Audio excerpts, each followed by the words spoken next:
আয়নাঘর এর আজকে চিত্র আমরা দেখতে পেয়েছি। ভেতরে কেমন ছিল, কতটা ভয়ঙ্কর সেই ভয়াবহ চিত্র আমরা আজকে যা দেখেছি।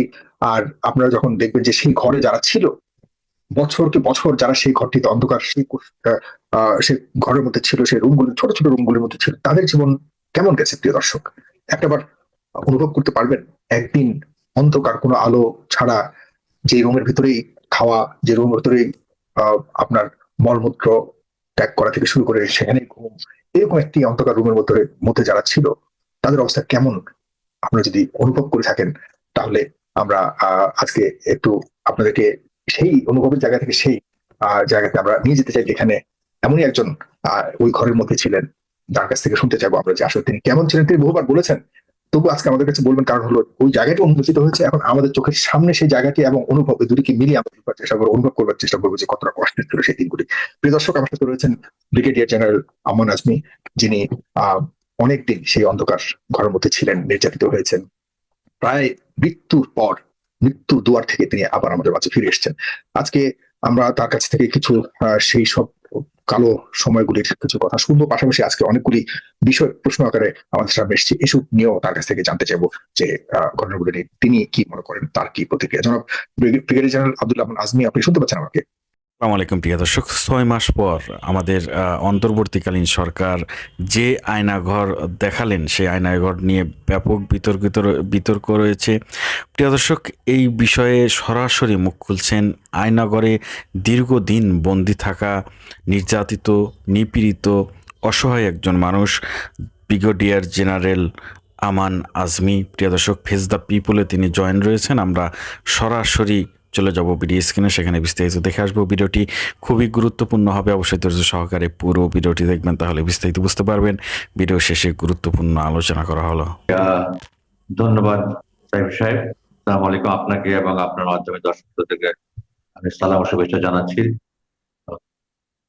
আজকে দুপুর থেকে অনেক চ্যানেল আমার সাথে যোগাযোগ করেছিল, বাট সামহাউ দি আদার আপনার approach to me was feeling that I couldn't avoid.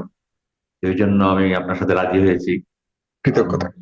আজকে কি অনুভূতি ছিল এটা বলা খুব কঠিন অ্যাকচুয়ালি। অনুভূতি, আবেগ তো এমন একটা জিনিস যেটা ভাষায় প্রকাশ করা যায়।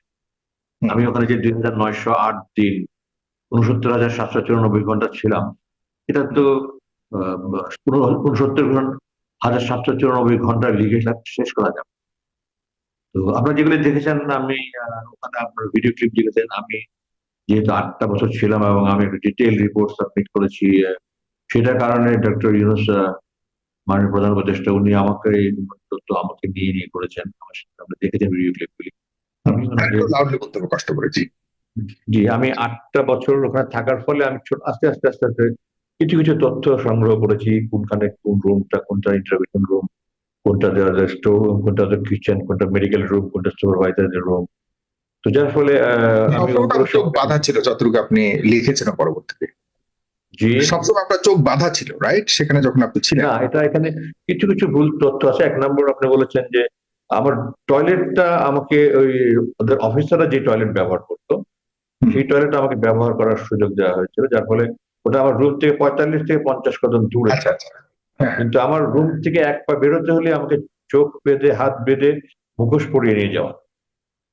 তো অনেক বলে বলে আমি পরবর্তীতে মুখোশটা খুলিয়েছি, বা চোখ হাত বাঁধতে হতো।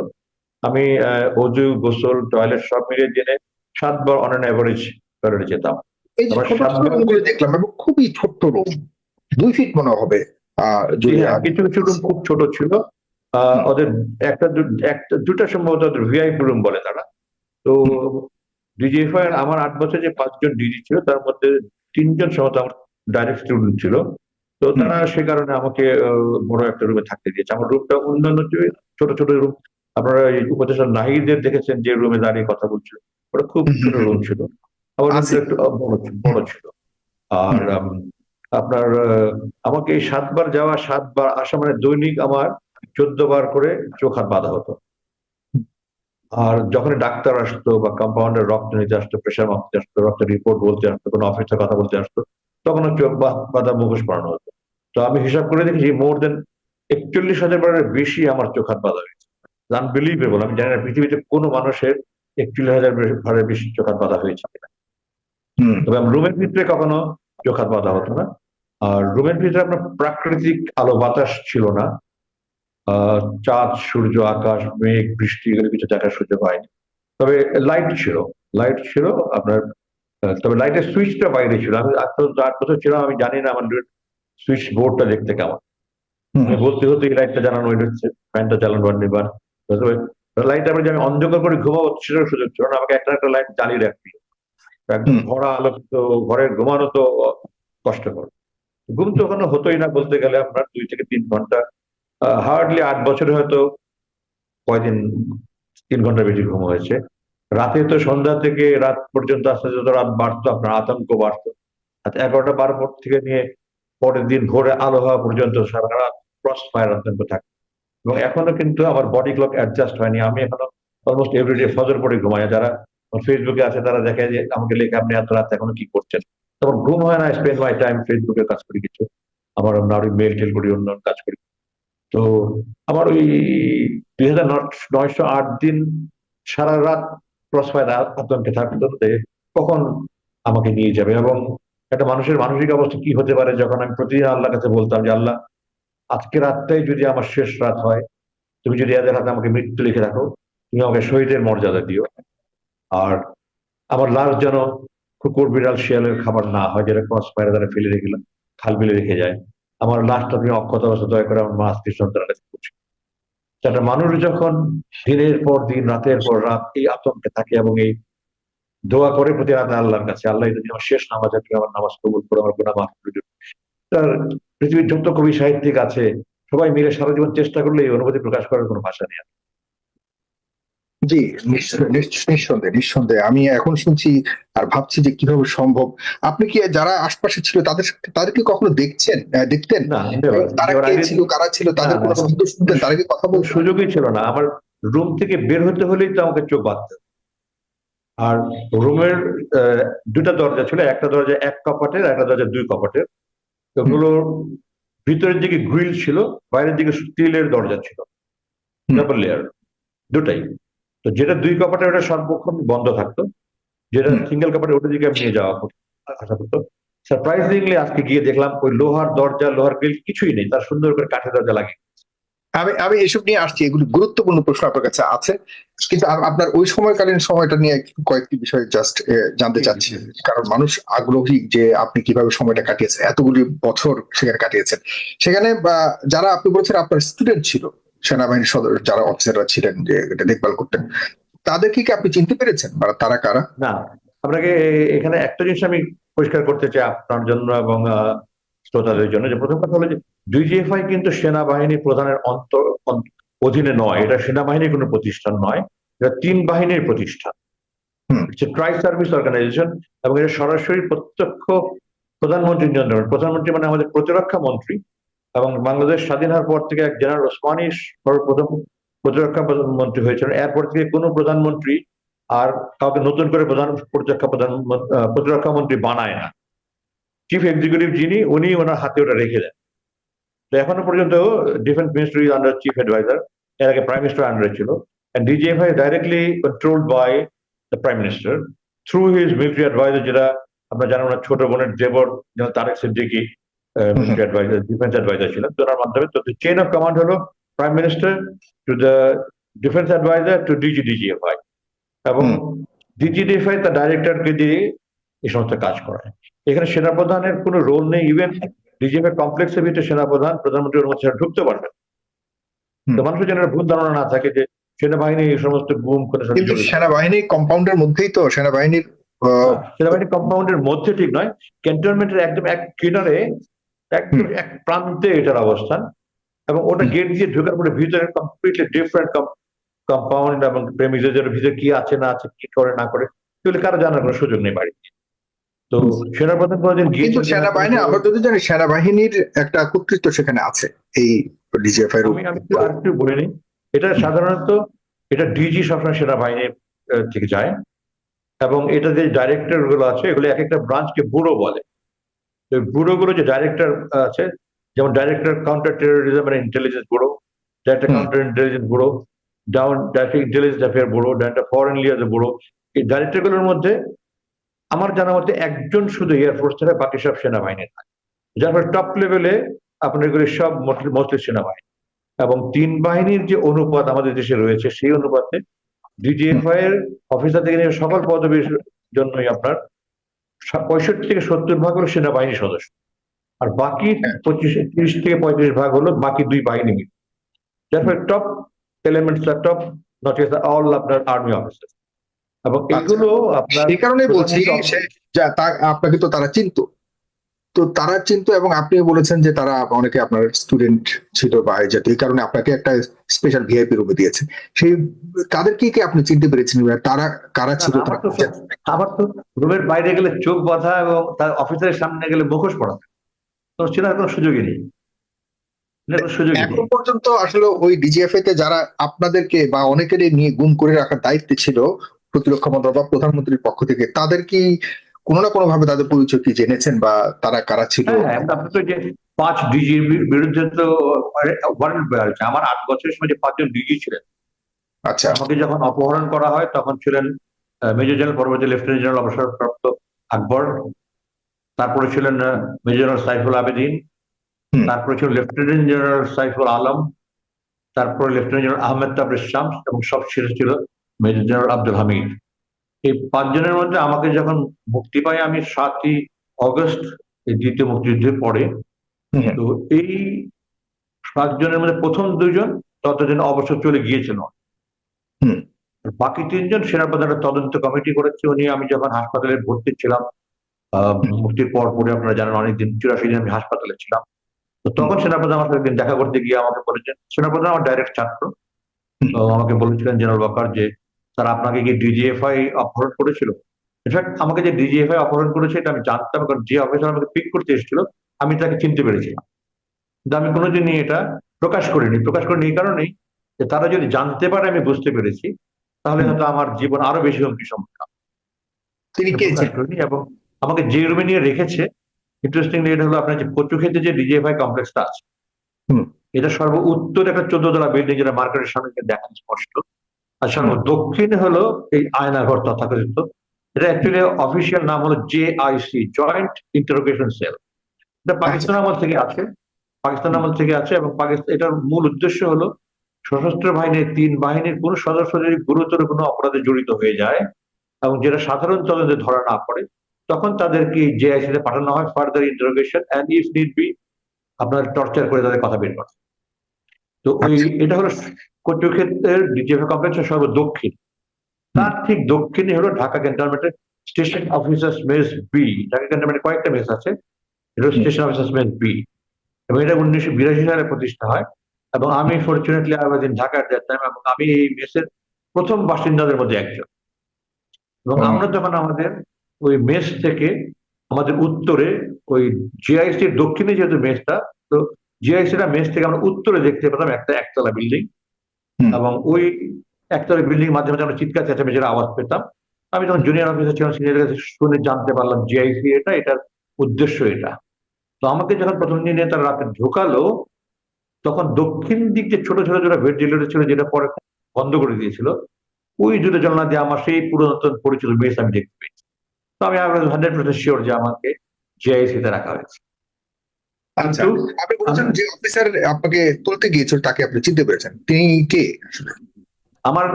আমি যতটুকু স্মরণ করতে পারি তার নাম কর্নেল, উনি তখন লেফটেন্যান্ট কর্নেল ছিলেন না কর্নেল ছিলেন জানা, কিন্তু তিনি কর্নেল হিসাবে রিটায়ার করেছেন, এবং উনি এখন দুবাইতে অনেক বিশাল কোটি সম্পত্তির মালিক হয়ে উনি এখন দুবাইতে ব্যবসা করছেন। কি নাম মুকসুরুল হক। উনি 19তম বিএমএ রং করছেন সাজোয়া বাহিনীর, মানে আর্মার্ড কোরের অফিসার। এবং আমি অন্যান্য অফিসারদের কাছে জেনেছি যে হ্যাঁ, সে এই প্রকৃতির লোক, এবং আমি অত্যন্ত শক যে বাংলাদেশ সেনাবাহিনীর অফিসার আল্লাহর মধ্যে আমাকে এত সম্মান করে। এখনো সেনাপ্রধান বা টপ জেনারেল যারা আছে, আমাকে আজকে জেনারেল জাহাঙ্গীর কারেন্ট ডিজিএফআই সাথে কথা হয়েছে, তারপরে আরেকজন সিনিয়র মেজর জেনারেলের সাথে কথা হয়েছে, তারা এখনো আমাকে অনেক সম্মান করে কথা বলে। কিন্তু সে আমাকে যেদিন ধরতে গিয়েছে, সে আমাকে তুই তাকারি করে কথা বলছে। বাংলাদেশ সেনাবাহিনীর কোনো অফিসার এটা তুই তাকারি করতে পারে? দেখতো আমার মতো একজন অফিসারের কাছে যে আল্লাহর মধ্যে সেনাবাহিনী যেমন সুনামের সাথে চাকরি করেছে, আমি I cannot conceive, but he did it. এবং সবাই বললো স্যার সে এই প্রকৃতির নিচে। আমি আগে দেখিনি তাকে কোনোদিন, আপনাকে যখন আনতে গেছে সে কি কারণে আনতে গেছে কিছু বলেছে? আপনি কোথায় ছিলেন? না, কিন্তু আমি আমার অনেক সাক্ষাৎকার কভার করেছি। তারা যখন এসছে আমি তাদের পরিচয় জানতে চেয়েছি, আপনারা কারা, আমার বিরুদ্ধে কোনো ওয়ারেন্ট আছে কিনা, ওয়ারেন্ট ছাড়া আপনারা আমাকে ধরতে পারেন না, হাইকোর্টের রায় আছে যে কোনো ওয়ারেন্ট না থাকলে আমাকে গ্রেফতার করা যাবে না, আমরা যে গ্রেফতারি পরোয়ানা ছিল দেখান, আপনাদের পরিচয় পত্র দেখান। তারা কোনো কথাই বলে না, আমাকে কেবল বললো আপনারা হাত দেন, মানে দুই হাত একসাথে দেখাচ্ছে যে হাত দেন যেন আমি হাত করা পড়ানোর জন্য। তো আমি বারবার প্রশ্ন করছিলাম, তারা জবাব দিচ্ছিল না। শেষ পর্যন্ত এমন একটা অবস্থা আসলো যে আমি যদি হাত না দিই তারা গায়ে হাত দিই, তখন আমার আত্মসম্মান বাঁচানোর জন্য আমাকে হাত দিতে হয়েছে। তো তখন হাত বেঁধে চোখ বেঁধে নিচে মাইক্রোবাসে করে নিয়ে গেল, মাইক্রোবাসে নিয়ে তারপর মুখোশ পড়া। ও মাই গড, খুবই দুঃখজনক। এখন আসি, আপনার কাছে আরো দুটি সেগমেন্ট আছে। আপনার কাছে কিছু প্রশ্ন, আজকে যে যে বন্দিশালাকে আমরা দেখলাম সেটা নিয়ে অনেকগুলি প্রশ্ন তুলেছে বিভিন্ন মহল থেকে, সেগুলোর ব্যাপারে আপনার মতামত আপনি বলবেন দয়া করে। পাশাপাশি আমি কয়েকজন দর্শককেও যুক্ত করবো, অনেক দর্শক আছে আপনাকে আপনার সেই অন্তর সময়গুলি নিয়ে তাদের অনেক জিজ্ঞাসা থাকতে পারে। প্রিয় দর্শক, আপনাদেরকে যুক্ত করবো, খুব ইন্টারেস্টিং। আমরা শুনতে পাচ্ছি, আমার প্রশ্ন করতে হচ্ছে না জনাব আব্দুল হাই আমান আজমি, তিনি নিজ থেকেই অনেক কিছু বলে দিচ্ছেন যেগুলি আমরা হয়তো অনেকেই জানি না, এর আগে হয়তো শুনিনি। এই চমৎকার আয়োজনটাতে আপনাদেরকেও আমি অংশীদারিত্ব দিতে চাই। আপনারা অবশ্যই প্রস্তুত থাকুন, আমি একটু পরে জুম লিঙ্ক দিয়ে দিচ্ছি, আপনারা কমেন্ট বক্সে লক্ষ্য রাখুন ইউটিউব এবং ফেসবুকে। আজকে আপনারা প্রায় 6 মাস পর এই বন্দিশালাতে গেছে সরকার প্রধান থেকে শুরু করে, আপনারাও গেছেন সেখানে। 6 মাস পর কেন গেল? এই এতটা আলোচিত এই জায়গাটি, এবং আপনারা যারা বের হয়েছেন তাদেরকে আমরা সেই শুরু থেকেই মিডিয়াতে যথেষ্ট তোলপাড় আপনারা করেছেন, আপনাদেরকে নিয়ে কি হয়েছে না অনেক কিছু, কিন্তু এই জায়গাটিকে পরিদর্শন করবার জন্য কয়েকদিন, কয়েক সপ্তাহ অন্তত আমরা শুনেছি যে সেখানে যে যাবে কি যাবে না, যাবে কি যাবে না, এরপর আবার যেতে দেওয়া হবে না সেখানে, সেটাও শুনেছি। শেষ পর্যন্ত গেলেন, কিন্তু প্রশ্ন 6 মাস পর কেন গেলেন? আচ্ছা, প্রথম কথা হলো যে একটা সরকার প্রধানের তো অনেক কাজ থাকে, আয়নাঘর দেখতে যাওয়াটা ওনার টপ প্রায়োরিটি কাজ কখনই হতে পারে না। এটা আমি আমার কমন সেন্স থেকে কথাটা বলছি। তো এটা 6 মাস পরে কেন গেলেন, এটা প্রশ্নের উত্তর উনি দিতে পারবেন, আমি দিতে পারবো না। তবে আপনার গুম কমিশনকে উনি যেহেতু একটা তদন্ত কমিশন করে দিয়েছেন, গুম কমিশন আপনার সেপ্টেম্বর অথবা অক্টোবরে গিয়েছে একবার, এবং সেপ্টেম্বরে আমার তারা ইন্টারভিউ নিয়েছে। তারপরে তারা ওখান থেকে ঘুরে এসে যে কনফার্ম নি যে আমার ডেসক্রিপশন, আমার বর্ণনা অনুযায়ী তারা ওই রুমগুলো খুঁজে পেয়েছে। আমি টয়লেটের সাইজ, টয়লেট টাইলসের কালার, আপনার বেসিনের লোকেশন, কমনের লোকেশন সব আমি ওনাদেরকে এঁকে দিয়েছিলাম। তো ওনারা সেই অনুযায়ী ঘুরে এসে আমাকে কনফার্ম করেছে কোথায় কলাপসিবল ডোর আছে, কটা দরজা, আমার যে রুমে রেখে থাকতে দেয় কটা জানালা, কটা দরজা জানালা, কটা শীট, রুমের সাইজ কি, আপনার জানালার সাইজ কি, দরজার সাইজ কি, সব আমি ওনাদেরকে বর্ণনা করেছি, এবং ওনারা ঘুরে এসেছেন। এটা এন্ড অফ সেপ্টেম্বর আর আর্লি অক্টোবর হবে। এবং ওনারা এর মধ্যে আরেকবার ঘুরে এসেছেন ডক্টর প্রধান উপদেষ্টা যাওয়ার আগে। আর প্রধান উপদেষ্টা অ্যাকচুয়ালি আমি যদিও জানি 26-27 তারিখে উনি যেতে চাচ্ছিলেন, এবং আমি এটাও জেনেছি যে দেয়ার ওয়াজ সাম রেজিস্ট্যান্স ফ্রম সাম কর্নার যেন কোনো উইটনেসকে, কোনো ভিকটিমকে নিয়ে যাওয়া না হয়।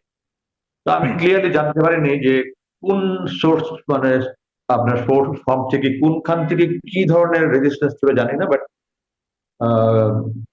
গতকালকে ইনফ্যাক্ট গুম কমিশনের সাথে আমার যাওয়ার কথা ছিল। গতকালকে গুম কমিশন আবার গিয়েছিল এবং আমাকে আগের রাতে জানানো হয়েছিল। কিন্তু গতকাল সকালবেলা when I was ready to move out, আমাকে জানানো হলো যে না, তারা আমাকে অনুমতি দিচ্ছে না, শুধু গুম কমিশনে যেতে হবে। তারপর গত রাতে আমাকে জানানো হয়েছে আলটিমেটলি যে চিফ অ্যাডভাইজারের সাথে আজকে যাও। এই রেজিস্ট্যান্সটা কারা দিয়েছে, কেন দিয়েছে, আমার এটা আমি আর খতিয়ে দেখার প্রয়োজন মনে করি। হয়তো আপনি যেটা বলতে চেয়েছেন যে আসলে ওখানে প্রধান উপদেষ্টার যাওয়াটা এটা অত বেশি মানে গুরুত্বপূর্ণ বা অত বেশি ম্যান্ডেটরি বিষয় ছিল না, কিন্তু সরকার এসে এই জায়গাটিকে সরকার অলরেডি নিজস্ব তত্ত্বাবধানে নিয়েছে। এখন সেখানে গুম কমিশনের প্রবেশের ব্যাপারে সব ব্যবস্থা করে দিয়েছে, গুম কমিশন অলরেডি সেখানে যাওয়া আসা করছে। জি জি, সুতরাং সরকার প্রধান যাওয়াটা কিন্তু ম্যান্ডেটরি ছিল না। আপনি দেখেন এরকম আমাদের দেশে পৃথিবীর বিভিন্ন এই ধরনের, আমি তো আমার কাছে কোনো নজির জানা নেই যে পূর্ববর্তী কোনো ফ্যাসিবাদ সরকারের পরে যে সরকার আসে, এই সরকার প্রধান ভিকটিমকে নিয়ে জুলুমের স্থানে গিয়েছে, এমন কোনো নজির পৃথিবীতে আছে বলে আমার জানা নেই। আমি আজকে একটা স্টেটমেন্ট দিয়েছি, আপনার পেপারে দেখবেন, ফেসবুকে দিয়েছি, যে এই ধরনের নজির উনি একটা দৃষ্টান্ত স্থাপন করেছেন, এবং আমি মনে করি যে সকল শাসকের এই নজিরটার অনুকরণীয় তো সকলের জন্য এটা। তার মানে এটা যে আমরা আমার আগে উল্টো কিছু প্রশ্ন উঠছে, বরং বিতর্কিত প্রশ্ন উঠছে যে এতদিন পরে তিনি কেন গেলেন? ওনার তো যাওয়ার কথাই ছিল আসলে। এটা মানুষ, আমরা তো আসলে আবেগী জাতি, আমরা আবেগ দিয়ে বেশি পরিচালিত হই। আমার বাবা বলতেন যে জোশ এবং হুশ ব্যালেন্স করে চলতে হয়। উনি খুব জোশ এবং হুশ ব্যালেন্স করে চলেন বলে আমি মনে করি। একটা সরকার প্রধানের তো অনেক গুরুত্বপূর্ণ লাগে জাতীয় অর্থনীতি। বরং এটা উনি ইচ্ছাকৃত ভাবে অ্যাডিশনালি যুক্ত করেছেন ওনার এই এক্স্যাক্টলি, উনি না গেলেও কারো কিছু বলার ছিল না। এক্স্যাক্টলি কিন্তু বুঝতে উনি পেরেছি। কমিশন করে দিয়েছেন, কমিশন গিয়েছে, দে আর ডুইং দেয়ার জব। এবং আমার জানা মতে 1767 সম্ভবত অভিযোগ করেছে যে গুম হওয়ার ব্যাপারে, এবং ওনাদের তথ্য মতে এখনো অ্যাবাউট 600 এর ওনারা কোনো হদিস পাননি, মেবি ওভার 600। একদম স্পষ্ট, কারণ এই বিষয়টি নিয়ে বেশ তোলপাড় হচ্ছে, সমালোচনা হচ্ছে অনলাইনে। এটি আপনি চমৎকার ভাবে উত্তর দিয়েছেন। প্রিয় দর্শক, আপনারা যুক্ত হবেন, আমি একটু পর আপনাকে যুক্ত করছি। সেখানে আরো কয়েকটা পরিবর্তন, যেটা আপনি একটু আগে বললেন যে সেখানে লোহার দরজা ভেঙে কাঠের দরজা লাগিয়ে দেওয়া হয়েছে, এই যে পরিবর্তনগুলি করা হচ্ছে, আমার ফেসবুকে একটা পোস্ট স্ট্যাটাসে দেখেন, আমি পেপারে স্টেটমেন্ট পাঠিয়েছি যে তারা মানে আলামত ধ্বংসের জন্য চেষ্টা করেছে, যেন যারা অপরাধী ছিল তাদের অপরাধের মাত্রা কম বোঝানো যায়। ছোট ছোট দুটো রুম ছিল, মধ্যে দেয়াল ভেঙে দিয়ে করেছে। সরকার পরিবর্তনের পর তো সবকিছুই তো নতুন সরকারের অধীনে এসেছে। আমার আজকের স্টেটমেন্ট আমি এটাও বলেছি যে কারা এই আলামত ধ্বংস করে অপরাধীদের বাঁচানোর চেষ্টা করে, টানাল করার চেষ্টা করেছে, এটাও তদন্ত করে তাদেরকে বিচারের আওতায় আনা যেতে পারে। এবং এটা আমি বলতে পারি, এই সন্দেহটা আপনিও করছেন। বর্তমানে যিনি ডিজিএফআই আছে মেজর জাহাঙ্গীর, আমার স্নেহের ছাত্র, একজন আমার ছাত্র এবং আমার স্নেহের। আমি ওই ডক্টর ইউনূসের সামনে তাকে জিজ্ঞাসা করেছিলাম এই সমস্ত আলামত নষ্ট করলো কে, হ্যাভ ইউ ডান ইট? তো সে সরাসরি বললো, না স্যার, আমি এটা করিনি, আমি এভাবে পেয়েছি। তো 5 তারিখে সরকার পরিবর্তনের পরে তখন যে ডিজি ছিল মেজর হামিদ, উনি 12 তারিখে major general Faiz, lieutenant general এখন, তখন মেজর জেনারেল ছিলেন, লেফটেন্যান্ট জেনারেল ফয়েজ ওনাকে ওনার জায়গায় স্থলাভিষিক্ত হন ডিজিডিজিএফআই। তো আমার হিসাব মতে যে ওই 5 থেকে 12 তারিখের মধ্যে, কারণ আমি আজকে দুজনের সাথে কথা বলেছি, মানে 12 তারিখে যে লেফটেন্যান্ট জেনারেল ফয়েজ তখন মেজর জেনারেল ছিল, তিনি আমার সাথে হাসপাতালে দেখতে গিয়েছিলেন এবং তখনও বলেছিলেন, আজকে আমাকে রিকনফার্ম করেছেন যে স্যার আমি গিয়ে আলামত ধ্বংসের চেষ্টা দেখেছি, আমি তখন স্টপ করে দিয়েছি এবং যেভাবে আছে আমি স্যার এভাবে রাখবো। এবং আমাকে আজকে বলেছেন, আপনার স্যার যে কথা দিয়েছিলেন আমি সেভাবে রেখেছি। এবং তার মানে হলো যে নতুন যে ডিজি তারা কিছু করে, which means the last DG during the fascist regime, which was Major Hamid Video, নিশ্চিত করছেন আমাদেরকে যে আপনি যে অবস্থায় দেখে এসেছিলেন সেটি থেকে পরিবর্তন করেছে কেউ, অবশ্যই আলামত নষ্ট করবার জন্য, নষ্ট করবার উদ্দেশ্যে, কারণ সেই আলামত আজকে পাননি। কে করেছে আমি নিশ্চিত ভাবে বলতে পারবো না, বাট তবে আমার রিজনেবল অ্যাজাম্পশন হলো এটা যে লাস্ট ডিজি ছিল মেজর হামিদ, তার সময়, কারণ তারপরে 2 ডিজি, একজন প্রেজেন্ট ডিজি আর একজন ইন বিটুইন মেজর হামিদ এবং present DG major Jahangir, lieutenant general আপনার তখন মেজর জেনারেল, এখন লেফটেন্যান্ট জেনারেল ফয়েজ, দুজনে আমাকে কনফার্ম করেছে যে স্যার আমরা করিনি। সেই এখন যদি কেউ সত্য লুকানোর চেষ্টা করে সেটা ভিন্ন কথা, কিন্তু ওনার সত্য বলে থাকলে এটা মেজর হামিদের কাছে এই ঘাড়ে এই দোষ বর্তাবে। উনি আমার সাথে আপনার মানে 2টা ছোট ছোট রুমের মধ্যে ওয়াল ভেঙে রুমটা বড় করার চেষ্টা হয়েছে, যে রুমে ভেন্টিলেটর ছিল না ওয়াল ভেঙে ভেন্টিলেটর করে দেখানো হয়েছে। যে আমি যে রুমে আমাকে দেখছি, আপনার ভিডিও ক্লিপে দেখবেন, জানালা দেখাচ্ছে একদম 4 স্তরের রং করা ছিল। রঙের মানে ওয়ার্কসম্যানশিপ কোয়ালিটি এত খারাপ ছিল, যার ফলে আমি হিসাব করে বের করেছি 4টা স্তর ছিল, 4বার রং করা হয়েছিল। এখন সবগুলি মুছে একদম পরিষ্কার করে দিচ্ছে কাজগুলো, যেন ট্রান্সপারেন্টলি সব দেখা যাচ্ছে। তো আমি ডক্টর ইউনূসকে দেখালাম যে স্যার দেখেন এই যে ফ্রেমের এখানে যে এখনো কালো কালো রং লেগে, উনি দেখে হাসলেন একটু। আপনার বাইরের সাইডে যে গ্রিল গুলি ছিল, ওই গ্রিল জানালার গ্রিল গুলো ছিল ওগুলি ঠিকই আছে, ভিতরের সাইডে গ্রিল সম্পূর্ণ খুলে ফেলে দিয়েছে। আমি দেখালাম স্যার এই যে গ্রিলের দাগ দেখেন, এখানে যে স্ক্রু মারা ছিল দাগ দেখা যাচ্ছে। আপনার ভিতরের দিকে লোহার গ্রিলের দরজা, স্টিলের দরজা সব খুলে ফেলে কাঠের দরজা। এতটা পরিচ্ছন্ন ছিল না, আজকে যে পরিচ্ছন্ন দেখলাম এভাবে ছিল না আপনারা যখন সেখানে। পরিচ্ছন্নতার ব্যাপারে কোনো সমস্যা ছিল না, অপরিচ্ছন্ন ছিল না, রুম পরিষ্কার করা হতো। কিন্তু আমি বলছি যে রুমের জানালা সব কালো রং দিয়ে ঢাকা ছিল, বাইরে কিছুই দেখা যেত না, কিন্তু এখন সব স্বচ্ছ পরিষ্কার দেখা যায়। আপনার কোনো ভেন্টিলেটর ছিল না ওখানে, ষড়যন্ত্রের অংশ তো আপনাদের মানে নতুন সরকার আসার পরেও সেখানে দেখাতে চেয়েছেন যে দেখাতে চেয়েছেন যে অ্যাকচুয়ালি আয়নাঘরে যে পরিস্থিতি দেখানো, এরকম পরিস্থিতি ছিল না। জানলা যে সব বাইরে দেখা যাচ্ছে, উপরে ভেন্টিলেটর আছে, সামান্য একটা কাঠের দরজা আছে, যে ডাবল লেয়ার দরজা আছে, একটা গ্রিলের, যেমন থানা হাজতে যেরকম থাকে, তার রাইট। বাইরের দিকে আবার আপনার একটা সম্পূর্ণ স্টিলের। হুম হুম। তো এগুলি সব সরিয়ে ফেলে কাঠের দরজা লাগিয়েছে। আপনার মানে বিস্ময়কর এরকম পরিবর্তন করেছে। আরেকটা প্রশ্ন হচ্ছে, মানে এই 6 মাসে কি এই পুরো বিষয়টাকে হয়তো বানিয়ে ইউনূস সরকার আহ শেখ হাসিনাকে ফাঁসাবার জন্য বা ডিজিএফআই কে ফাঁসানোর জন্য এমন কিছু এখানে আপনি ফাঁসানোর জন্য শব্দটা কিন্তু ঠিক ব্যবহার করছেন। উনি কি করেছেন, কত মানুষ জুলুম হয়েছে, এটা তো হুম। মানুষ সমস্ত পৃথিবী প্রত্যক্ষ করেছে। এখানে তো ফাঁসানোর কোনো কথা না। না, উনি সত্য উদ্ঘাটনের চেষ্টা করছেন, এরকম কথা উঠছে। উনি সত্য উদ্ঘাটনের চেষ্টা করছেন এবং সুবিচার করার চেষ্টা করছেন। আচ্ছা। আপনি আপনি আপনি বলেন একসময় রাজাকার একটা গালি ছিল, তাই নয় কি? আমার হুম। বাবাকে রাজাকার বলে সারা জীবন গালি দিয়েছে। অথচ ওই 5ই আগস্টের আগে কি হয়েছে, তুমি কে আমি কে, রাজাকার রাজাকার কারা বলেছে? নতুন প্রজন্মের জেন জিরা বলেছে। হুম। তারা ক্রেডিট নিচ্ছে এটা বলে।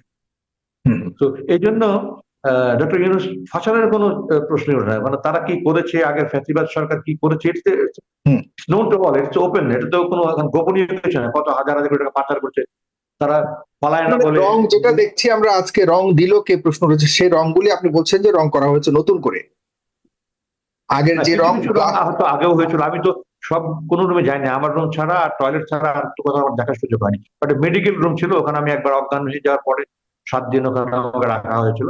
ওই রুমটা আমি ঠিক আজকে খেয়াল করিনি, ওই রুমটাও খুব নতুন রং মনে হয়নি। কিছু কিছু রং করা হয়েছে, ওই যে হুমায়ুন কাদের চৌধুরী, যে সালাউদ্দিন কাদের চৌধুরী ছিল, উনি যে তাকে যে আছে ওখানে তার নাম লিখে ছিল, খুঁজে ঘুরে দেখালো এবং আমি যে ছবিও তুললাম, আমি দেখলাম। তো আমি কাছাকাছি গিয়ে দেখিনি তার নাম লেখা আছে কিনা। তো এইভাবে তারা কিছু কিছু নতুন রং করেছে।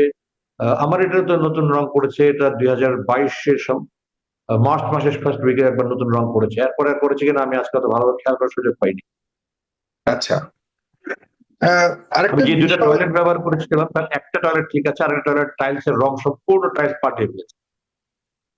আরেকটা বিষয় বেশ আলোচনা তৈরি করেছে, সেটি হলো যে ইলেকট্রিক শক দেওয়ার চেয়ার।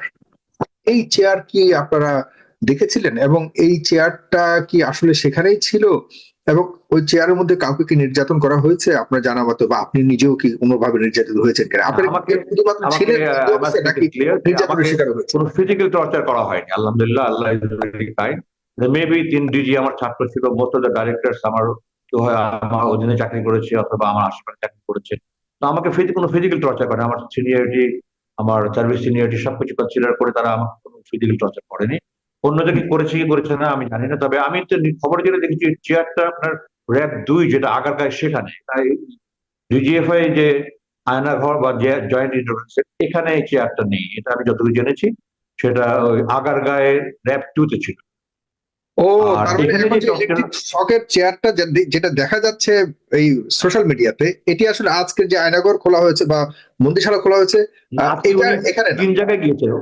না, আজকে উনি 3 জায়গায় গিয়েছিলেন, ডক্টর 3 জায়গায় গিয়েছিলেন। প্রথমে গিয়েছেন উনি র‍্যাব 2 আগারগাঁওয়ে, ওখান থেকে এসছেন ডিজিএফআই, এখান থেকে উনি র‍্যাব 1 যেটা উত্তরের দিকে গেছেন। আচ্ছা এবং আমি আচ্ছা। সোশ্যাল মিডিয়ায় দেখেছি যে ওই চেয়ারটা র‍্যাব 2-তে র‍্যাব 2 তে। জি, আগারগাঁয়ে। এগুলি খুবই স্পষ্ট করা দরকার, আর কারণ এখানে অনেক ছিল আপনার 2টা রুম ছিল, 2টা রুম ইন্টারোগেশনের জন্য ছিল। এখানে যে সমস্ত টর্চার করার টুলস ছিল হুম। ওগুলো তারা সব সরিয়ে ফেলেছে, সব জি সরিয়ে ফেলেছে। জি, সব সরিয়ে ওই ফেলেছে, তার মানে রুমগুলো আপনি যে ফার্স্ট রুমটাতে দেখতে পাচ্ছেন, আমি এবং হুমায়ুন কাদের আমরা এক্সপ্লেইন করছি, হুমায়ুন একটা দেখাচ্ছে, তারপর আমি কথা বলছি। ওখানে পেছনে আপনার মিসেস রেজওয়ানাকে দেখা যাচ্ছে। That is one of the interrogation rooms. ওখানে আপনার চারিদিকে অ্যাসবেস্টস বোর্ড দিয়ে সাউন্ড প্রুফ করা হয়েছিল। বিভিন্ন আপনার অ্যাসবেস্টস বোর্ড বিভিন্ন জায়গায় হোল করে করে ওখানে রশি আপনার বাঁধা ছিল, লোহার রিং বাঁধা ছিল, যে হাতে পায়ে গুলো বেঁধে সারা রাত দাঁড়িয়ে করে রাখা হতো। মোটা মোটা রড, মোটা মোটা লোহা বা লাঠি ছিল, ওগুলো কোনো কিছু চলে, অ্যাসবেস্টস বোর্ড পর্যন্ত তারা করে ফেলেছে। ওখানে দেয়াল ভাঙার একটা বিষয় দেখা গেছে। এই দেয়াল ভাঙা, এটি এটি কারা করেছে? আর এটিকে মনে করেন যে আসলে বিতর্কিত করবার জন্য অথবা নষ্ট করবার জন্য? আমি বললাম যে যে সুড়ঙ্গ দেখিয়েছে ওটা ওই ডিজিএফআই না, ওটা হয়তো র‍্যাব 1 হবে। ওখানে যেটা করেছে সেটা ছোট ছোট 2টা রুম, ছোট ছোট 2টা রুম বড় দেখানোর জন্য 2টার মধ্যে যে দেওয়াল ছিল ওটা ভেঙে দিয়েছে, যেন দেখা যায় না তাদেরকে বড় রুমে রাখা হয়েছিল, যেটা ছোট, বাট তারা যে ভেঙেছে ওটা ফিনিশিংটা ভালো হয়নি, স্পষ্ট দেখা যাচ্ছে এটা ভাঙা হয়েছে। ও, তার মানে সবকিছুই হয়েছে, কিন্তু এগুলি কারা করেছে এটি নিয়ে এখন বড় প্রশ্ন আপনিও তুলছেন। জি হ্যাঁ, আপনি আজকে যদি আমার স্টেটমেন্টটা দেখেন অথবা আমার ফেসবুক স্ট্যাটাসটা দেখেন, তাহলে আপনার এগুলো সব জানতে পারবেন কি কি পরিবর্তন হয়েছে, একটু আমি এগুলো লিখেছি এবং আমি দাবি করেছি সরকারের কাছে যেগুলি কারা এই দোষী ব্যক্তিদের আড়াল করার জন্য তাদের দোষ মানে ধামা চাপা দেওয়ার জন্য এগুলি করেছে, এগুলি তদন্ত করে তাদেরকে বিচারের আওতার জন্য আমি আবেদন একদম জানিয়েছি। স্পষ্ট, একদম স্পষ্ট। আজকে আপনার এই স্টেটমেন্ট গুলি যে কি গুরুত্বপূর্ণ, এটা আসলে আপনি সোশ্যাল মিডিয়াতে আপনি গেছেন কিনা জানি না, সেখানে কিন্তু এইসব নিয়ে বেশ প্রশ্ন উঠছে এবং সবাই কিন্তু প্রশ্ন ছুটছে যে এর পেছনে আসলে ইউনূস সরকার কোনো অন্যরকম কোনো নাটক তৈরি করছে কিনা, সিনেমা না না না, এগুলো মন্তব্য এগুলো করছে যে আমাদের দেশের মানুষ, ধরে we are G, gossip lovers, we are gossip right. Lovers. আমরা এমনও কথা হচ্ছে যে সবসময় 6 মাস ধরে ডক্টর ইউনূস সরকার এগুলিকে তৈরি করেছে, করে এখন নাটক মঞ্চায়ন করছে। এগুলো এমনও সব কথা, রয়্যাল ন্যারেটিভ, এগুলো সব। এগুলো সব রয়্যাল ন্যারেটিভ বলছেন আপনি। জি, দর্শক যারা দেখছেন, কয়েকজন দর্শক যুক্ত হয়েছে, জনাব ব্রিগেডিয়ার জেনারেল আমান ভাই, আপনার কাছে আমি আসছি। কয়েকজন দর্শক যারা আপনাকে হয়তো কিছু প্রশ্ন বা আপনার কাছে কিছু জানতে চাইবে, আমি কয়েকজন কথাগুলো নিয়ে আপনার কাছে আবার আসছি। এমদাদুল হক কোথা থেকে বলছেন আপনি? আপনার কথাটা শুনুন। আসসালামু আলাইকুম। আসসালাম। সাগর ভাই, আপনাকে অনেক অনেক ধন্যবাদ। একটা স্পর্শকাতর বিষয় নিয়ে আমাদের যে জেনারেল স্যার আছেন, আসলে স্যারকে আমরা পেয়ে অনেক আনন্দিত এবং আল্লাহর কাছে হাজার হাজার শুকরিয়া, যিনি আল্লাহ তাআলা ওনাকে আমাদের মাঝে ফিরিয়ে দিয়েছেন। ছাত্র জনতার গণ অভ্যুত্থানের মাধ্যমে ওনাকে আমরা ফিরে পেয়েছি, এই জন্য লাখ কোটি শুকরিয়া। স্যার যতদিন বেঁচে থাকবে আশা করি বাংলাদেশের জন্য কিছু ভালো কিছু করবে, এই প্রত্যাশা ওনার কাছে রেখে আমি দুইটা প্রশ্ন করবো ছোট ছোট। প্রথম প্রশ্ন, যেহেতু আলোচনা হয়েই গেছে আলামত সম্পর্কে, আসলে এটা জাতির কাছে একটা প্রশ্ন হয়ে গেল না স্যার? আপনার কি মনে হচ্ছে না, আপনি যেহেতু প্রশ্ন করছেন যে এটা কেন নষ্ট হলো, কারা করলো, এটার কি তদন্ত হওয়া উচিত কিনা, এটা একটা বিষয়। আর দ্বিতীয় বিষয়টা হলো স্যার, আওয়ামী লীগ এত গণহত্যা করার পরেও কিছুদিন যাবৎ সবসময় নির্বাচন নির্বাচন নিয়ে কথা শুনি। এখন আপনার কাছে আমার প্রশ্ন হলো, এত অন্যায় করার পরে একটা দল, সে কি নির্বাচন অথবা তার দলীয় আওয়ামী লীগ বা রাজনীতি করার কোনো অধিকার বাংলাদেশে রাখে কিনা, আপনার ওপিনিয়ন সম্পর্কে জানতে চাচ্ছি। ধন্যবাদ স্যার। এমডি শামসুদ্দিন। আসসালামু আলাইকুম। জি, জি আমি আসছি। জনাব আজমি, আপনি একটু নোট ডাউন যদি করে রাখেন বা মনে করে যদি রাখেন, কয়েকজনের প্রশ্ন নিয়ে আপনার কাছে আসছি। জি, জনাব এমডি শামসুদ্দিন বলুন। জি হ্যাঁ, আমি সাগর ভাই, আমাকে শোনা যাচ্ছে? জি, শোনা যাচ্ছে, বলুন। জি, আমি স্যারের কাছে একটা প্রশ্ন, যে 5 আগস্টের পরে যে এখান থেকে বের হয়ে যাওয়ার পরে যে আলামত গুলা নষ্ট করলো, এখন প্রপারলি কোনো তদন্ত করে এই আলামত গুলা সংগ্রহ করে কোনো কি document পাওয়া যাবে কিনা বিচারের জন্য, যেটা সহায়তা হবে আগামীতে, অথবা কি পরিমাণ আলামত নষ্ট হয়েছে বলে আমার মানে ধারণা। এগুলা দেখলাম যে ম্যাক্সিমামই ভাঙা দেয়ালগুলো। এগুলা কারা ধ্বংস করছে এই আলামত গুলা, এটার কোনো কি ক্লু পাওয়া গেছে? স্যার তো সেনাবাহিনীতে চাকরি করছে দীর্ঘদিন পর্যন্ত, উনি এর সম্পর্কে হয়তো ভালো বলতে পারবে। জি, আর এরপরও আওয়ামী লীগের রাজনীতি করার সুযোগ আছে কিনা, এগুলো যারা দেখবে, যারা করে আওয়ামী লীগের সমর্থক যারা রয়েছে, তারা কি আসলে বিশ্বাস কিভাবে করতে পারে? আমরা যারা আছি আমরা তো বিশ্বাস করলাম, কিছু আওয়ামী লীগ যারা অন্ধবিশ্বাস করে, যেটা আমরা বলি, তারা এটা বিশ্বাস করার কি উপায় আছে? গ্রহণযোগ্য কোন তদন্ত করে বের করা যায় কিনা, এটা স্যারের কাছে আমার প্রশ্ন। জি, জি, ধন্যবাদ।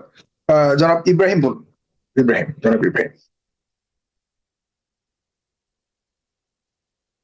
ইব্রাহিম, আপনার কথা শোনা যাচ্ছে না।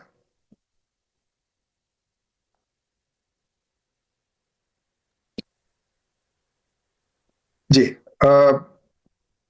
চাইনিজ ভাষা না কি ভাষায় আপনার নাম জানি না, আপনি বলুন। আসসালামু আলাইকুম। আমি জাপান থেকে আসছি, তো আমার জাপানিজ লেখা আছে আর কি, ভাষাটা আসছে। আমি প্রশ্ন একটাই করতে চাই কি, যে আমরা তো সবাই বাংলাদেশে সবাই ভালো চাই। এখন হলো কি, ইদানিং আমরা কিছু দেখতেছি, এই যে আমরা যে আয়নাঘরটা দেখতেছি, এখন এটা নিয়ে অনেকেই অনেক রকম বিভ্রান্ত সৃষ্টি করে। যেমন আমরা কিছুদিন আগে আমরা দেখলাম যে শেখ মুজিবের বাড়ি ভাঙা হলো, ওটা ভালো কথা, ভাঙা হলো, কিন্তু হুম। ওই যে একটা গুজব ছড়াইছে যেখানে নিচে আয়নাঘর এরকম আমরা চাই যে যেন সত্যটা বাংলাদেশে প্রচারিত হয়, যে এই গুজব ওই গুজবের জন্য যেন সত্যটা যেন না ঢাকা যায়। আমরা আমরা আজকে চাই যতগুলি গুজব বলুন, প্রশ্ন বলুন, যে আমরা ফেসবুকে দেখতে পেয়েছি, সবগুলোর উত্তর খুব চমৎকার ভাবে জনাব ব্রিগেডিয়ার জেনারেল আব্দুল্লাহ আমান আজমি সাহেব দিয়েছেন। আমার কাছে হ্যাঁ, মনে হয় হ্যাঁ, এটি কিন্তু হ্যাঁ, এটা এটা হ্যালো, স্যার যেভাবে যেভাবে জবাবগুলো দিয়েছেন আমরা চাই এভাবে গুলো সুন্দরভাবে সত্যতা গুলো আসুক। আমরা যে এই রাইট, গুজবগুলোর কারণে আমরা সত্যটা ভালোভাবে জানতে পারি। রাইট। আমরা আমি আমরা চাই যে সেজন্য ফেজ দ্য পিপল সবসময় চেষ্টা করে এসছে, সামনে চেষ্টা করে যাবে। সুতরাং গুজবের ভাই, সাথে গা না ভাসিয়ে অপেক্ষা হ্যাঁ, করবেন, হ্যাঁ, অবশ্যই সবকিছুই সামনে আনার চেষ্টা করবেন। হ্যাঁ, এই সরকার সেগুলি আমরা করার চেষ্টা করছে এবং আম- আমরা অবশ্যই হ্যাঁ, জি, আমরা দেশবাসী হিসেবে আমরা এটাই আশা করি যেন ধন্যবাদ, সঠিক বিচার, এর অপরাধীর সঠিক বিচার যেন এভাবেই বাংলাদেশে হয়। ধন্যবাদ। জনাব ফজলে রাব্বি বলুন। হ্যালো, আসসালামু আলাইকুম। জি, একটু লাউডলি বলুন, একটু দ্রুত বলুন প্লিজ। হ্যাঁ, ভাই শুনতে পাচ্ছেন? শুনতে পাচ্ছি, বলুন। ভাই আমার প্রশ্ন হচ্ছে, স্যারকে, জনাব আমার আজমি স্যারকে 2014 সালে, সম্ভবত 2014 সালে গুম করা হয়। 14 না, হ্যাঁ আর 14 সালে লাউডলি বলুন, সম্ভব। হ্যাঁ। হুম। জনাব আমান আজমি স্যারকে 2014 সালে মনে হয়, সম্ভবত 14, হ্যাঁ 14 সালে গুম করা হয়। হুম। এবং ওনার যখন প্রথম সাক্ষাৎকার নেয়, তখন অনেক কুৎসা রটনা করছে যে তিনি ওখানে ছিলেন না, তার বাচ্চা এরকম কেন, বাচ্চারা বড় বড় হলো কেন, এই সম্বন্ধে অনেকে অনেক কিছু বলছে। কিন্তু আমরা, উনি যে গুম হয়েছিল এটা কিন্তু সর্বপ্রথম আমরা যেটা টক শোতে হাসিনুর রহমান, লেফটেন্যান্ট জেনারেল সম্ভবত হাসিনুর রহমান, ওনার এতেই বক্তব্যে একটা টক শো, সেটা ফ্যাসিস্ট সরকারের সময়ে প্রচারিত হয়েছিল। তখন আমরা জি, শুনতে কিন্তু পাই। আপনি কি বোঝাতে চাচ্ছেন আমি কিছু বুঝতে পারিনি। যাক, এগুলি কোনো প্রাসঙ্গিক কিছু না। জনাব হ্যাঁ মাহফুজ ভাই, আলম। ভাই, হ্যালো, জি জি আমার বলুন। প্রশ্ন, ভাই আমার মেইন প্রশ্নটা হচ্ছে যে ওখানে যে আলামত গুলো ছিল, এই হুম। আলামত গুলো মানে সরকার চলে যাওয়ার পরও এই আলামত গুলো কেন নষ্ট করা হলো, যার হ্যাঁ, সেটা কারণে সেই ওখানে, প্রশ্নটা আমরা করেছি, এর আগেও করেছি, আমরা করছি। হ্যাঁ, জি, কারণ আপনি মনে এই করছেন। সরকার চলে গেল, চলে যাওয়ার পরও কেন ওই আলামত গুলো, জি, মানে নতুন সরকার আসার পরও ওই আলামত গুলো কেন নষ্ট করা হলো? তার জি, এই যে দীর্ঘ সময় কে নষ্ট করলো, এর পেছনে কে জড়িত? যারা এই প্রমাণ, আরো অনেক বিডিআর হত্যার জি, যারা কুলুগুলো নষ্ট করে দিচ্ছে, তারাই তো প্রধান অপরাধী। জি। আমরা তো সামনে যেটা দেখতেছি, যে এই অরিজিনাল যে ইয়েগুলো, আয়নাঘর সম্বন্ধে যে বিভীষিকা, সেগুলো ওখানে নাই কেন? কেন দেওয়াল ভাঙ্গা হলো? কেন হলো ধন্যবাদ। আপনার হলো জি জি জি, উম, এসব প্রশ্ন আমরা করেছি, এতক্ষণ করেছি, সবগুলো উত্তর উনি দিয়েছেন খুব চমৎকার ভাবে। আপনি অবশ্যই এগুলো অনুষ্ঠানটাকে প্রথম থেকে শুনবেন। জনাব মাহফুজুর রহমান প্লিজ বলুন। আহ, আমার প্রশ্ন হচ্ছে 5ই আগস্টের পরে জেনারেল ওয়াকারকে দেশের সাধারণ মানুষ অনেক ভালোবাসা সম্মান প্রদর্শন হুম, করেছে, তাকে জাতীয়ভাবে একটা হিরো বানানো হয়েছিল। আহ, হুম, আজমি স্যারও জেনারেল ওয়াকারের অনেক প্রশংসা করেছে, বলেছিলেন যে তিনি আমার ছাত্র ছিলেন, অনেক হুম। ভালো মানুষ। কিন্তু এখন বিভিন্ন মাধ্যমে শুনতে পাচ্ছি যে তিনি আওয়ামী লীগের হয়ে কাজ করছেন, ভারতের হয়ে কাজ করছেন, এবং এর অনেক আলামত আমরা দেখতে পাচ্ছি, প্রমাণও দেখতে পাচ্ছি। হুম। তো এই ব্যাপারে আজমির স্যারের কি মন্তব্য আমি এটা জানতে চাচ্ছিলাম। জেনারেল ওয়াকারের বিষয়ে তার কি মন্তব্য, তাকে কি সেনাবাহিনী থেকে সরাতে হবে কিনা, আর তার যে কার্যকলাপ, সে যে আওয়ামী লীগের হয়ে ভারতের হয়ে কাজ করছে, এটা নিয়ে তার কি মন্তব্য? জি, ধন্যবাদ আপনাকে। আহ, আমি ব্রিগেডিয়ার আজমি আপনার কাছেই যাই। আজকের মতো এখানে দর্শক পর্বটা শেষ করছি। প্রিয় দর্শক, আপনারা অবশ্যই অনুষ্ঠানটিকে শেয়ার করবেন। আমরা মোটামুটি সকল প্রশ্ন যেগুলি উঠছে আজকে সারাদিন, গুম কমিশন এবং প্রধান উপদেষ্টার যে গুমের জায়গাগুলিকে তিনি পরিদর্শন করেছেন, বন্দি সড়ক পরিদর্শন, সেখানে বিভিন্ন ধরনের দেয়াল ভাঙা থেকে শুরু করে সেখানে অনেক অসঙ্গতি বিষয়ে প্রশ্ন তুলেছেন বিভিন্ন মহল থেকে। এইসবের প্রতিটির উত্তর আমাদের কাছে জনাব আব্দুল্লাহ আমান আজমি তিনি তার অভিজ্ঞতার আলোকে দিয়েছেন। তিনি দায়িত্বশীল সেখানে কেউ নন, তিনি সরকারের দায়িত্বশীল কেউ নন, তবে তিনি যেহেতু দীর্ঘদিন 8 বছর সেখানে কাটিয়েছেন এবং তিনি যেহেতু আজকে পরিদর্শনে ছিলেন, নিজের শ্বশুরে ছিলেন, তার জায়গা থেকে তিনি যৌক্তিক কিছু কথা বলেছেন, সেগুলোকে অবশ্যই আপনার শুনবেন শুরু থেকে, অবশ্যই সেটাকে শেয়ার করবেন, অন্যদেরকে দেখা শুরু করবেন। যারা আব্দুল আলী, আপনি প্রথম যে প্রশ্নটা করেছে, আপনার যদি মনে থাকে, ডেফিনেটলি আপনার মনে থাকবে যে এই সরকারের বিষয়ে আপনাকে প্রশ্ন করেছে, সরকারের কি করণীয়, কি করা উচিত, আপনাদের প্রতি এত নির্যাতন করেছে এখন সরকারের, দুঃখিত আমি এই সরকার বলতে শেখ হাসিনা সরকারের কথা বলছি, এবং শেখ হাসিনা সরকারকে এখন বা আওয়ামী লীগকে নিষিদ্ধ করবার ব্যাপারেও দাবি উঠেছে। জনাব আজমি, একটু দয়া করে আনমিউট করবেন। আমি গত সেপ্টেম্বর বেশ কয়েকটা টক শোতে বলেছি, ইন্টারভিউতে বলেছি যে আপনার আমার পাসপোর্টে আমরা আমাদের জাতীয়তা বাংলাদেশ, যে কোনো ফর্ম ফিল আপ করতে যাই আমরা লিখি আমাদের জাতীয়তা বাংলাদেশ। আওয়ামী লীগ কি কখনো বলে আমরা বাংলাদেশে? তারা বলে আমরা বাঙালি জাতি। তো প্রথম কথাই হলো তারা তাদের জাতীয়তাকে অস্বীকার করে। তারা বাঙালি বলে পশ্চিমবঙ্গের সাথে মিলে তারা এক হতে চায়। এবং আপনি দেখেন, যদি ইতিহাস দেখেন, 1971 সালে যে অক্টোবর মাসে অস্থায়ী বাংলাদেশ সরকারের সাথে, আমার ফেসবুক স্ট্যাটাসে আমি লেখালেখি করছিলাম, অক্টোবরে অস্থায়ী সরকার ভারতের সাথে যে মৈত্রী চুক্তি নামে যথাযথ চুক্তি করেছিল, এটা শর্ত ছিল এই দেশে সেনাবাহিনী থাকবে না, ভারতীয় সেনাবাহিনী থাকবে, এই দেশের প্রশাসন পরোক্ষভাবে ভারতের চলে যাবে, তারাই পরিচালনা করবে, এবং এই যে প্রতিরক্ষা মন্ত্রণালয়, পররাষ্ট্র মন্ত্রণালয় ভারতের অধীনে থাকবে। আমি স্পষ্ট বলেছি এটা গোলামীর চুক্তি, মৈত্রী চুক্তি নয়। এবং এই চুক্তি যারা করেছে তারা মীর জাফরের বংশধর। দ্বিতীয় কথা হলো যে শেখ সাহেব সারা জীবন গণতন্ত্র এবং জনগণ করে করে উনি ক্ষমতায় এসেছেন। ক্ষমতায় এসে বসেই উনি প্রথমেই ওনার বই অসমাপ্ত আত্মজীবনের বই লিখেছেন যে একটি শক্তিশালী বিরোধী দল রাজনীতিতে না থাকলে গণতন্ত্র শক্তিশালী হয় না। অথচ ওনার অপশাসনের বিরুদ্ধে যখন জাসদ হলো, ওনারই ছাত্রলীগের ছিল আসাম আব্দুর রব এবং মুক্তিযুদ্ধ সেক্টর কমান্ডার মেজর জলিল মিলের যখনই জাসদ গঠন, তখনই রক্ষী বাহিনী বানিয়ে রক্ষী বাহিনী সারা দেশে 30,000 জাসদ নির্বিচারে হত্যা করলেন। 74 সালে আওয়ামী লীগের লুটপাটের ফলে দেশে দুর্ভিক্ষ হলো, এই দুর্ভিক্ষে ভুকা মিছিলের উপরে গুলি করে নির্বিচারে লোক হত্যা করলেন। এবং গণতন্ত্রের কথা বলে নির্বাচনে গিয়ে 75 সালের জানুয়ারি মাসে উনি সমস্ত দল এবং আওয়ামী লীগকে উনি নিষিদ্ধ করে দিয়ে উনি বাকশাল কায়েম করলেন। আওয়ামী বন্ধী 4টা পত্রিকা বাদ দিয়ে সমস্ত পত্রিকা বাতিল করে দিলেন। এরপরে আওয়ামী লীগ ক্ষমতা আসলো 96 থেকে 1000 কি হয়েছে জনগণ দেখেছে। 2009 এইবার তৃতীয়বার ক্ষমতা এসে গত 15 বছর তারা যে দেশের কি করেছে, দেশ সমস্ত মানুষ তাদের ক্ষুব্ধ হয়েছে। 2 দিন না 3 দিন আগে আমি শুনেছি বলছে শেখ হাসিনা পলায় না, অথচ এখন এখানে আমি ব্যারিস্টার ফুয়াদকে বলতে পালাই না বললি তো পালালি কেন? আর দেখেন কোন জাহাজ যখন ডুবে যায়, জাহাজের ক্যাপ্টেন কিন্তু কোনোদিনই ওই নিজের জীবন নিয়ে বাঁচানোর জন্য লাইফ বইনে চাপ করবে না। অথবা কোনো প্লেন যদি ক্রাশ করে বা মিডিয়ারে আপনার ক্রাশ করে অথবা ক্রাশ ল্যান্ডিং হয়, পাইলট কিন্তু কোনোদিনই ক্যাপ্টেন যে বেল আউট করবে না। এটাই হলো একটা ক্যাপ্টেনের গুণ, যে আমি শেষ পর্যন্ত আমার এই জাহাজ, আমার প্লেন।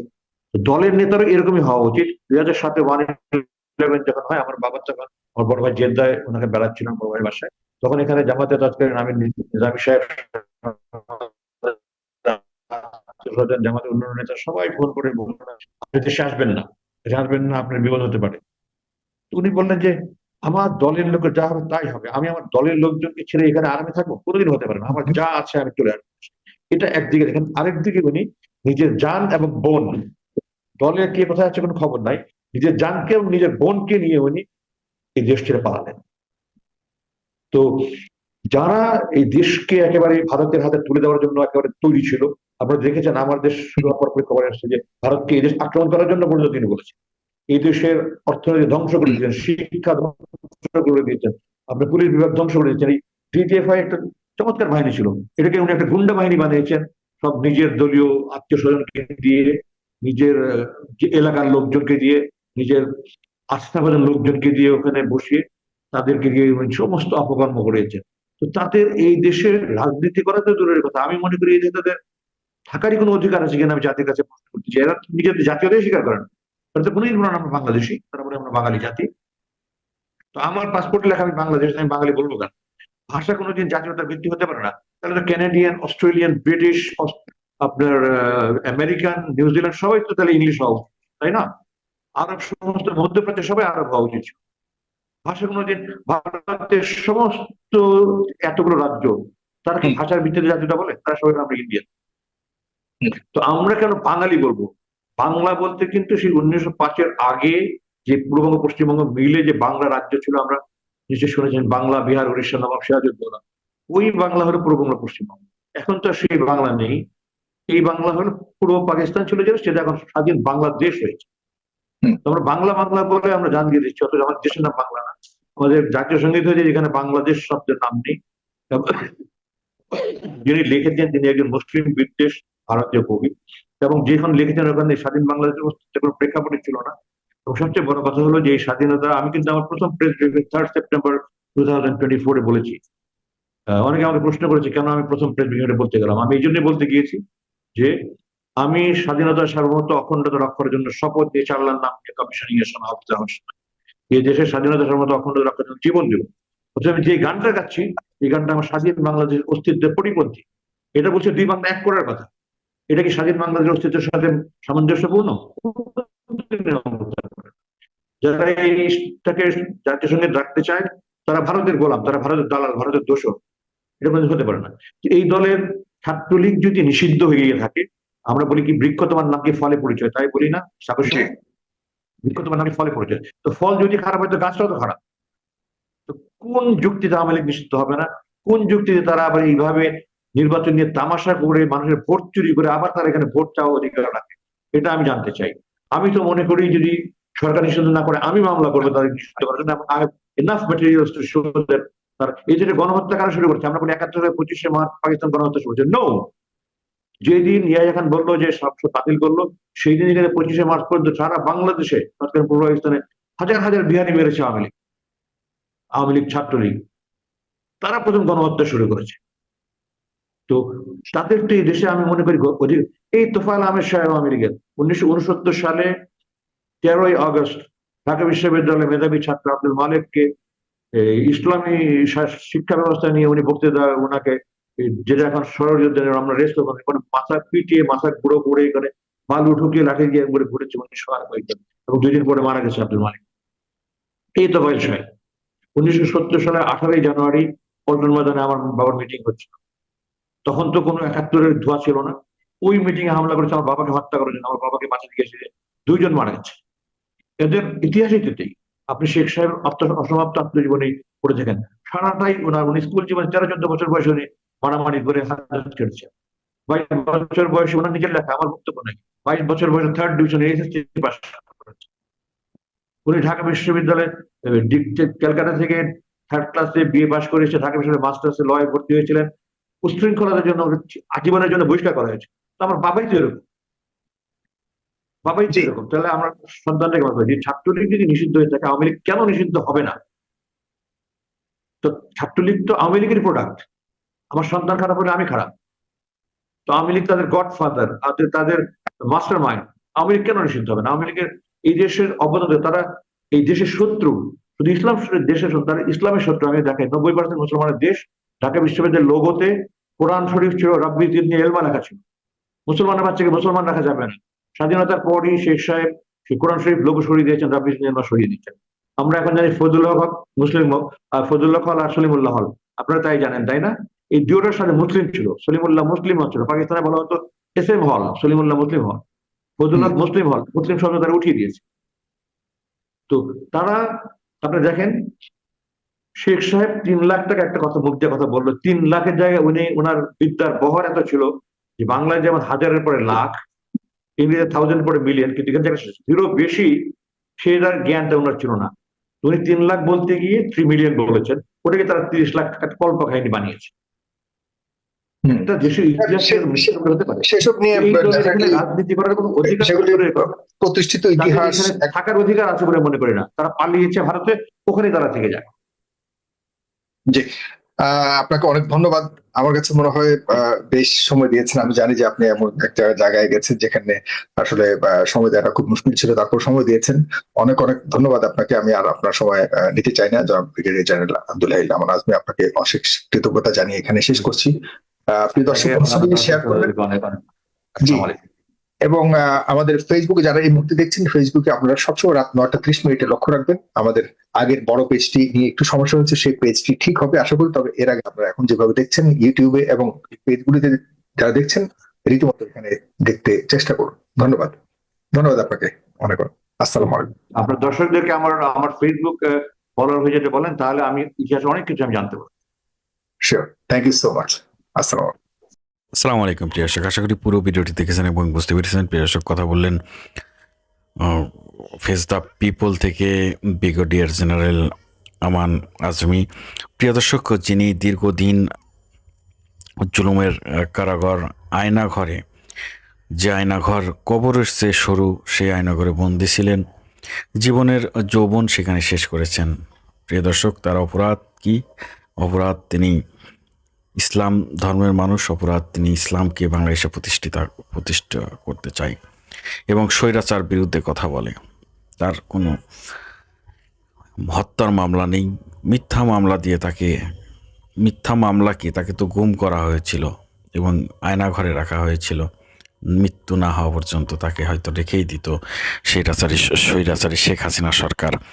প্রিয় দর্শক, ফেস দ্য পিপুলে তিনি সরাসরি আসেন এবং কথাগুলো বললেন, আপনারা শুনলেন। এর আগে ইলিয়াস হোসাইন তিনি আয়নাঘর নিয়ে কয়েকটি ভিডিও করেছেন। আমরা দেখেছি যে আসলে সাজানো নাটক ছিল, আয়নাঘর আরও সরু ছিল। সেখানকার আয়নাঘরে যারা ছিল ভুক্তভোগী, তারা সরাসরি এসে কথা বলেছেন। এই যে বিষয়গুলো এখন উঠে আসছে। ডক্টর কনক সরোয়ার স্যার তিনি নিজেও ভিডিওতে আয়নাঘর নিয়ে কথা বলেছেন, পিনাকি ভট্টাচার্যের কথা বলেছেন। প্রিয় দর্শক, আসলে আয়নাঘর দেখতে কেমন আর আমাদের কি দেখানো হয়েছে, এই বিষয়গুলো নিয়ে নানা ধরনের প্রশ্ন চলছে। বিশেষ করে প্রশ্ন করা হচ্ছে কেন 6 মাস লাগবে? সরাসরি যখন থেকে আয়নাঘর থেকে মানুষ মুক্তি পেল, তখন আয়নাঘরে যারা ছিল তাদের সাক্ষাৎকার কেন নেওয়া হলো না? কেন তাদের কাছ থেকে সত্য জানা হলো না? এবং কোথায় কোথায় আয়নাঘর রয়েছে, এই বিষয়গুলো খুব দ্রুত বের করা উচিত ছিল, কিন্তু 6 মাস সময় লেগেছে আয়নাঘর বের করতে, যা বাংলাদেশের মানুষ এক প্রকার ক্ষুব্ধ এই সরকারের প্রতি জানিয়েছে। প্রিয় দর্শক, আপনাদের মূল্যবান মতামত কমেন্টে জানাবেন। সবাই ভালো থাকবেন, সুস্থ থাকবেন। ভিডিওটি শেষ করছি। আসসালামু আলাইকুম।